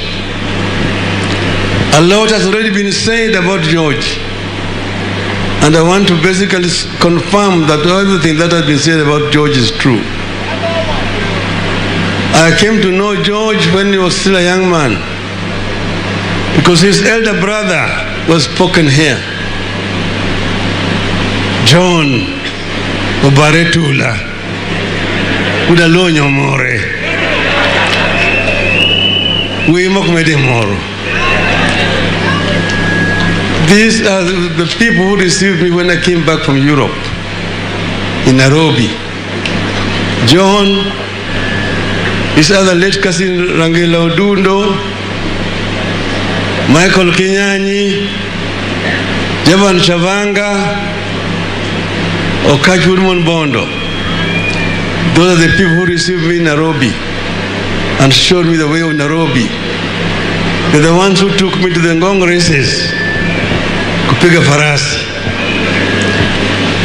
And it is through that relationship that I got to know Professor. He was then a student at Strathmore College, and a very diligent student, as you can see from his record. He excelled academically, but he was a very, very humble person. Humility was his way of life. He recognized everybody. Some people say that Magoha was arrogant. I say no. Magoha was just a straight-talking person. And if people don't like sometimes to hear the truth, he will say it the way he's saying it. You love it or not, but you say it. And he has excelled, as you have seen, wherever he's been, wherever he has gone to. That's why when my brother one time asked me, what do you think about this man? Do you think he can make a good minister for education? I had no hesitation saying, yes, this fellow will not disappoint you. And he did, as the president is going to confirm to you, he did not disappoint in that position. He has done a lot of things in his career as a medical doctor, as a teacher, and as a minister. So all those are actually recorded there. I don't want to repeat them. But it was something, and people were actually, some of his colleagues around say, oh, Magoha is not helping us. He's not helping the Luos in the field of academia. Magoha would say that, look, I don't need to help Luos. The only way I can help Luos is ensuring that there is a level playing field. There's no cheating in examinations. And then the Luos will excel. Given opportunity, equal opportunity, will excel. So I want to give equality, set a standard for each and every Kenyan child to be able to acquire quality education. And this he did very well. So I am proud to have been associated with Magoha. As you've been told, their mother comes from my village. I used to call him Uduwaya. And he has been somebody who is rare in his words, is speaks very, very few words, but he does more things, and what he does has been seen. That's why I'm happy that so many people have come today here to witness his last wedding. And we were given an honor that is given to a Luo hero. A Luo hero is mourned the way we are mourned. The Nigerians, they will tell you, because they also do the same thing in their own country, that if you want to see, you know how this is done.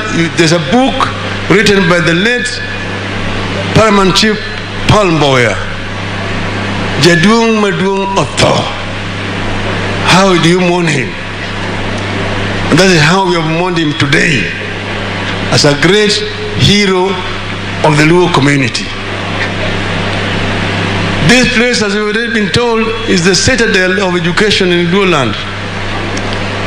The late Paramount Chief Odera Kango, the pioneer of education here.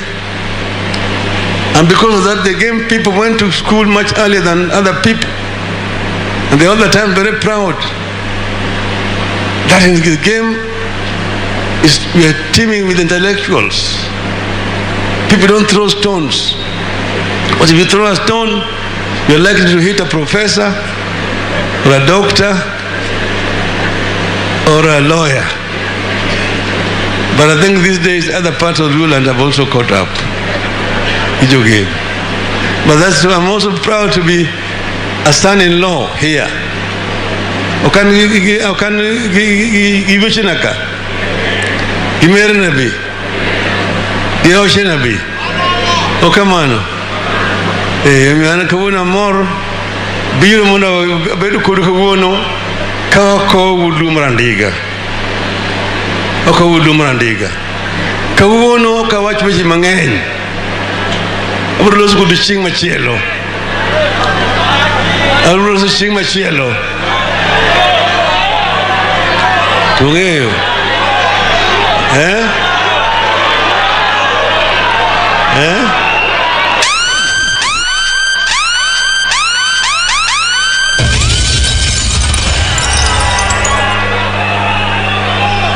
Hello? Hello? Ong'e nitie winy ariyo. Moro nitie iluongo ni ajula julu. To moro iluongo ni hundhwe. Ajula julu kibena ajula julu nyise kuma nonyuola. To otimo nang'o? Okosiemo. To nyiso kamano. To hundhwe be riambo. Hundhwe be riambo. Ajula julu nyiso wacho nyiso kuma nonyuolwe. To hundhwe bende okonyo hundhwe be wacho. Hundhwe be okowacho koso. Emomiyo an kodwa nalos kawuono kawuoyi wadho pudi amen tikone na yie miya kori wayi kodi okamano to ka no pudha amen koso ok no pudha amen to ka no pudha amen to ka ne wayi ok ne wayi to ka ne na modhi ok ne kaka opiny ok ne kaka opiny abro loso kodu bang'e ndalo mang'eny nyime kuche.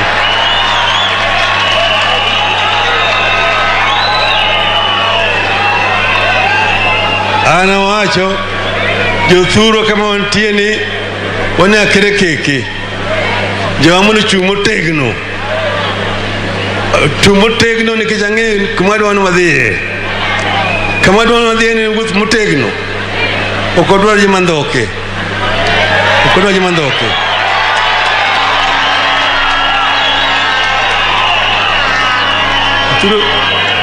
Winja jothurwa. Winja. Wadhi adhiya kaka wadhi chang'e ni wadhi chopo. Tandhoke odhi kitenge. Juma thundi madwa na wuoth go kende. Uyie kamano. Jothurwa uyie.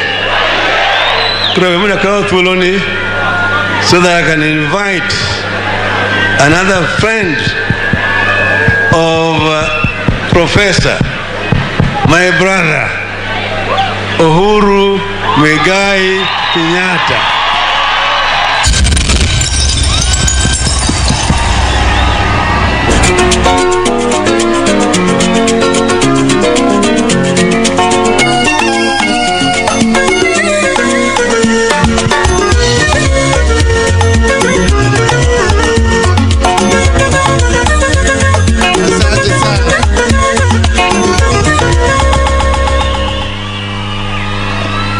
Asante sana. The clergy that is leading us in today's celebration, Mama Dr. Barbara Magoha, your wonderful son Dr. Michael and his wife, the extended Magoha family, my brother, my friend, my party leader, Honorable Raila Amolo Odinga,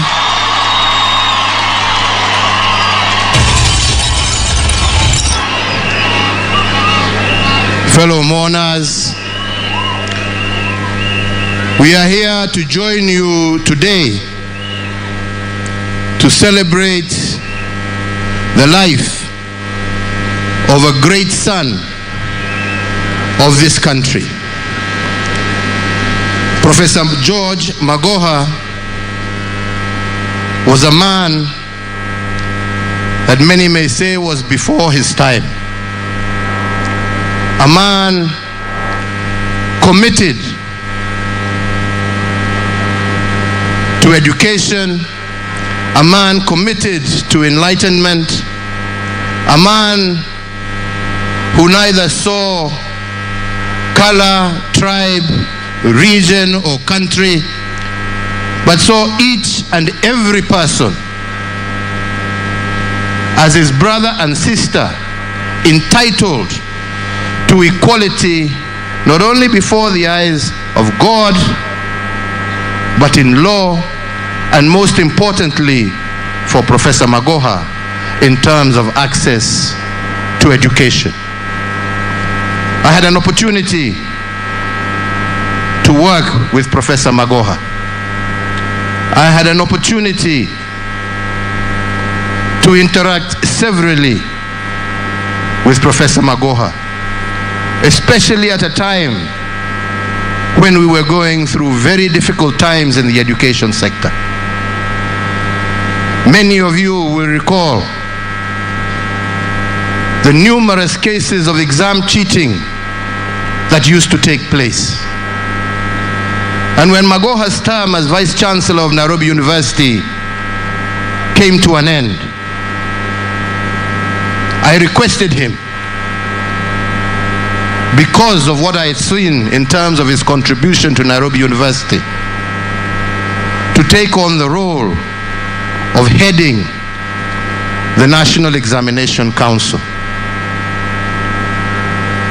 And under his leadership, at that time, together with Professor Matiangi, they saw the eradication of cheating in our national exams. And they brought sanity and quality back to exams and to our education system. Hiyo kazi yote ilikuwa ya huyu mzee ambaye amelala hapa mbele yetu.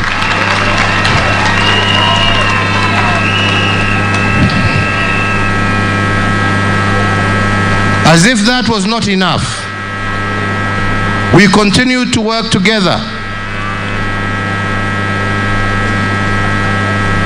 When I appointed him as the Cabinet Secretary for Education.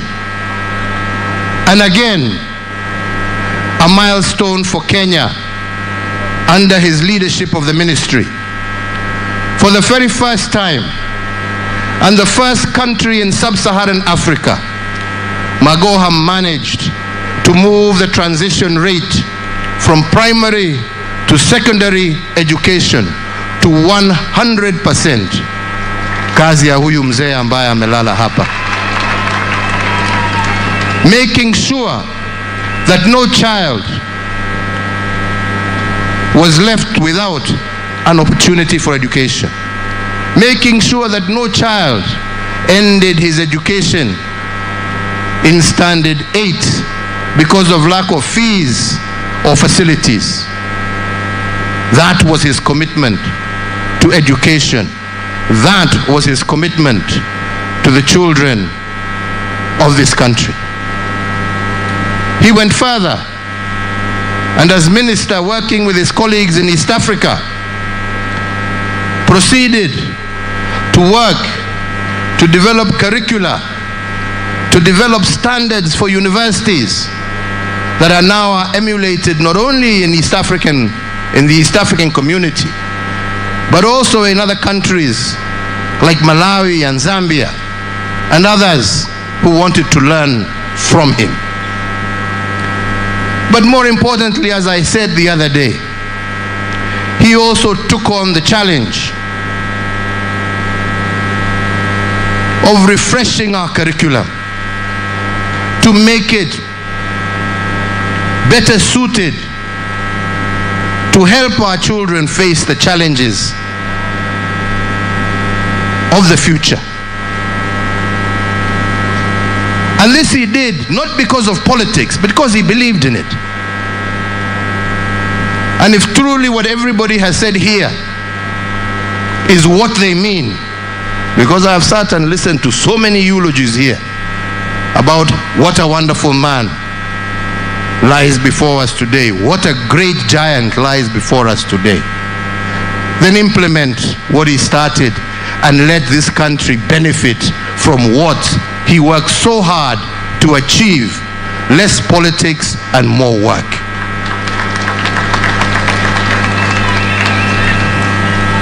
That is who Magoha was. And that is what we shall remember of him. And for us, we have lost a friend, we have lost a partner, we have lost a colleague, and we have lost a great giant of this country. And ours today is just to stand with you, Mama Barbara, to stand with your family, to stand with the extended family. The same way Magoha stood with us, we shall also stand with you to the very end.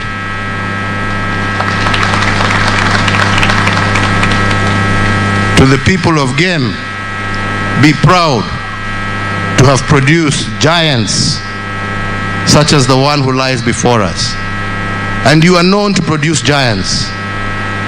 So musilale, muendelee na kazi, mutuletee wengine, na wengine, na wengine. Tujenge taifa letu la Kenya. Ama namna gani?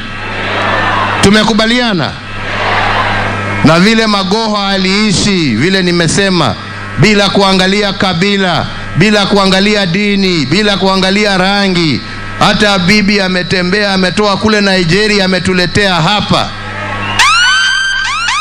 Viongozi tuache ukabila, tupendane kama Wakenya, tujenge nchi yetu pamoja na tuweze kujadiliana pamoja, tuwe na Kenya ambaye itakuwa ya kufana na ambaye kila Mkenya anatoshea na kila Mkenya anafurahia.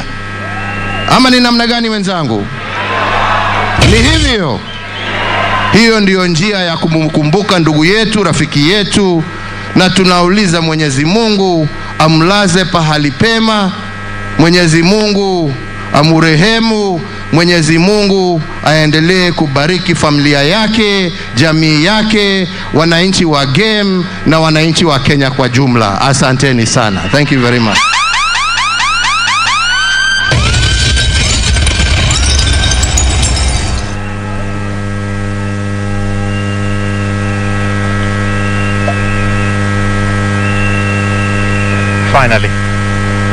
Finally, thank you, Your Excellency, for your very gracious remarks about our brother, our departed brother. Dr. Michael Magoha and your beautiful wife, who I met. Michael, I have nothing to say. It's your turn now.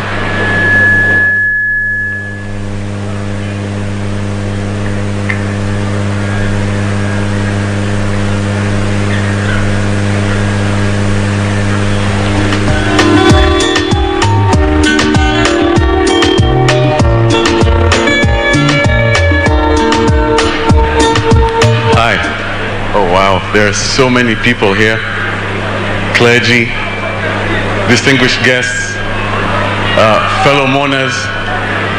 If I could have your attention for a bit.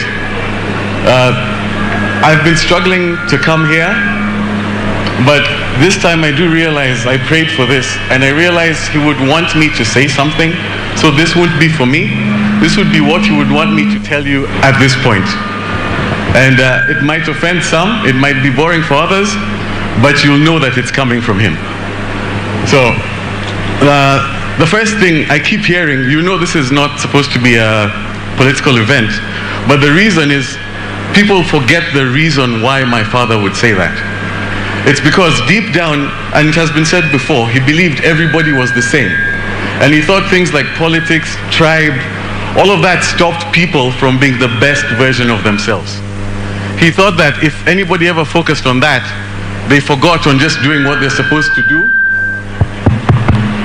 and being the best version of themselves. So that's one thing I'm happy that everybody's here, and you can tell, those who remember him, those who spend time with him, they always say it always comes back, and for that, I'm very grateful and very respectful.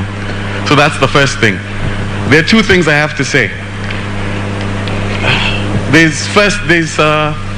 Sorry, let me calm down. So there are three types of knowledge. There's explicit knowledge. This is where somebody has to tell you directly what to do. This is what you expect all the time. Somebody comes and tells you, do this, do this, do this.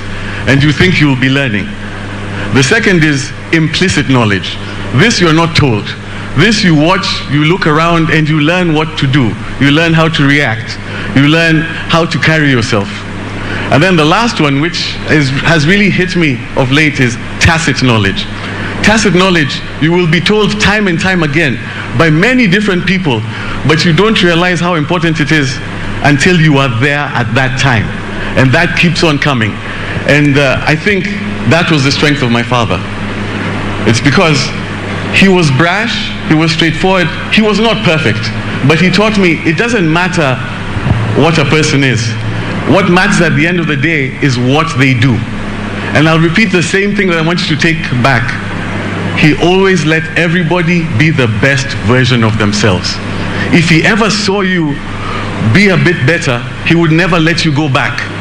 He would shout at you, he would tell you this, he would challenge you. If anything happened in your life, he completely switched and tried to help you come back up. And with that, he got very many different strange friends, and I think that that's a blessing. And that's the second thing that I want to say. And the last thing which keeps on coming is this idea of shoes to fill, etc. What's very strange is I've known my father through many different phases. But it seems the one that people will remember is the cabinet secretary, because that was the last one towards the end. But I remember of all of his different phases, the things that excited him were never the position. The thing that excited him was the ability to do something. And I remember this story came to me yesterday, and I started smiling. It was the first time the results came out, and he got the call when he found out where number one came from. And I can't remember, it was this young girl. And I remember he was with me at the time, and he was so happy, because it has been said here, it's because he was able to give somebody a chance. And I think that's what needs to be remembered. He believed everybody was the same, and he always believed he would fight to give you the chance to do as much as you can for everyone. And I think everybody should try and remember that as we keep moving.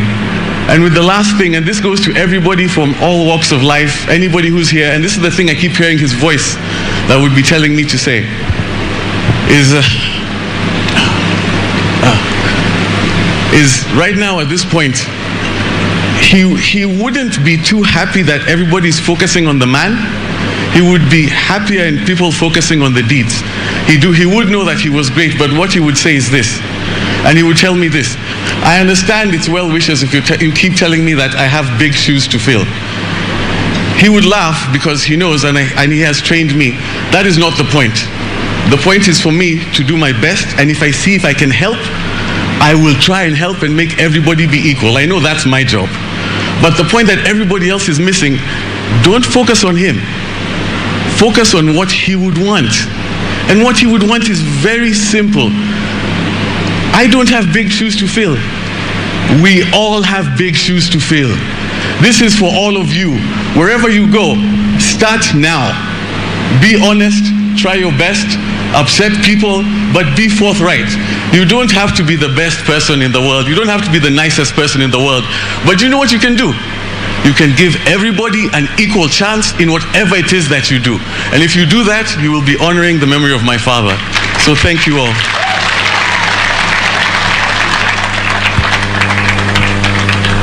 I'm going to ask the choir to give us a small interlude of music as I acknowledge what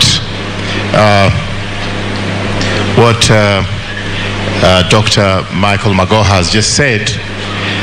Among the celebrants here, with your permission, is Father Ben Agunga, one of my cousins.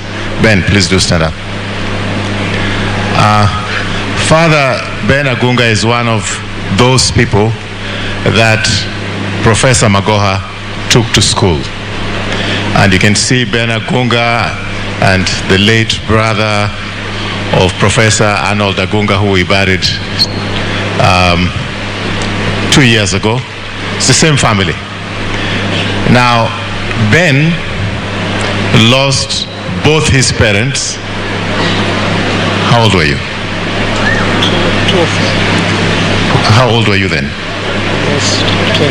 Yeah, he was a very young boy. I know there's another of his brother and sister who are here.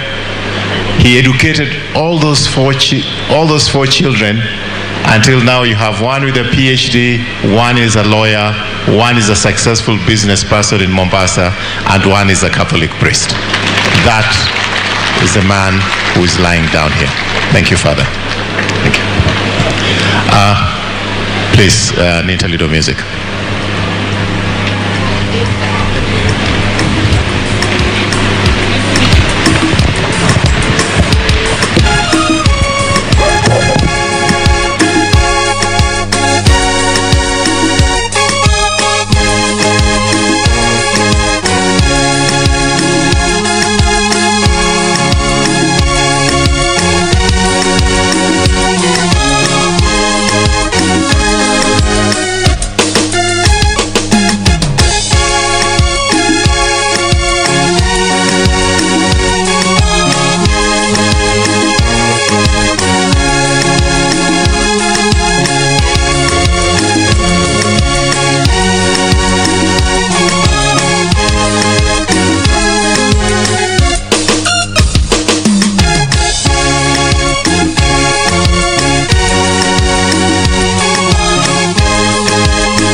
Na hiyo yako ya kuwatoa watu uwanjani iko tayari.